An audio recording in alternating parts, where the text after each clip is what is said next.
नमस्कार, मैं हिमांशी राजपूत और आप देख रहे हैं भारत एक्सप्रेस डिजिटल। पाकिस्तान एक बार फिर अंतर्राष्ट्रीय राजनीति के केंद्र में है, लेकिन इस बार वजह सिर्फ उसकी भूमिका नहीं बल्कि उस पर उठ रहे गंभीर सवाल है। ईरान और अमेरिका के बीच तनाव के बीच पाकिस्तान खुद को एक मध्यस्थ के तौर पर पेश कर रहा है, मगर अमेरिका के अंदर ही इस पर तीखी बहस छिड़ गई है। दरअसल अमेरिकी उपराष्ट्रपति जेडी वेंस के एक बयान ने पूरे मामले को और भड़का दिया।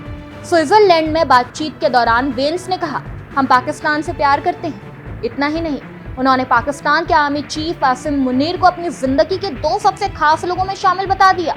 वेंस का यह बयान सामने आते ही अमेरिका की राजनीति में भूचाल आ गया। रिपब्लिकन पार्टी के 2 बड़े सीनेटरों ने इस बयान पर खुलकर हमला बोला।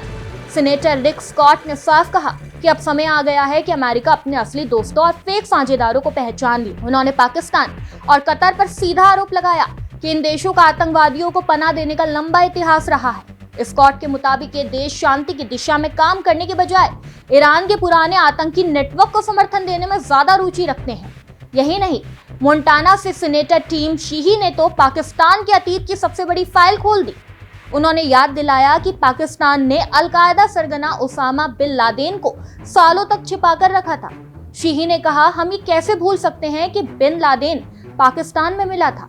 क्या ऐसे देश को हम मध्यस्थ मान सकते हैं? शीही ने आगे दावा किया कि पाकिस्तान की खुफिया एजेंसी आईएसआई पर लंबे समय से आतंकवादी गतिविधियों को फंड करने के आरोप लगते रहे हैं। उन्होंने ये भी कहा कि अगर अमेरिका को सच में इस क्षेत्र में शांति चाहिए तो उसे सिर्फ पाकिस्तान या कतर पर निर्भर नहीं रहना चाहिए।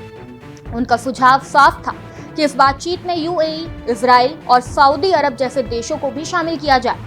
शीही के मुताबिक यही देश मिडल ईस्ट में अमेरिका के असली और भरोसेमंद साझेदार है। इस पूरे विवाद ने एक बड़ा सवाल खड़ा कर दिया है, क्या पाकिस्तान वाकई शांति का संदेशवाहक है या फिर उसका अतीत उसकी सांख पर भारी पड़ रहा है? एक तरफ पाकिस्तान खुद को कूटनीतिक खिलाड़ी साबित करना चाहता है, वहीं दूसरी तरफ उसके पुराने रिकॉर्ड बार बार उसके खिलाफ खड़े हो जाते हैं। अब देखना दिलचस्प होगा कि अमेरिका इस मुद्दे पर क्या रुख अपनाता है। क्या वेंस के बयान को सिर्फ एक कूटनीतिक बयान माना जाएगा या फिर इससे अमेरिका पाकिस्तान रिश्तों में नई बहस शुरू होगी?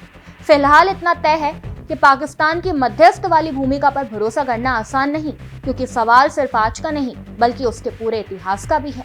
इस पर आपकी क्या राय है, हमें कमेंट में जरूर बताएं। इस खबर में बस इतना ही। ऐसी ही तमाम खबरों को जानने के लिए देखते रहिए भारत एक्सप्रेस डिजिटल।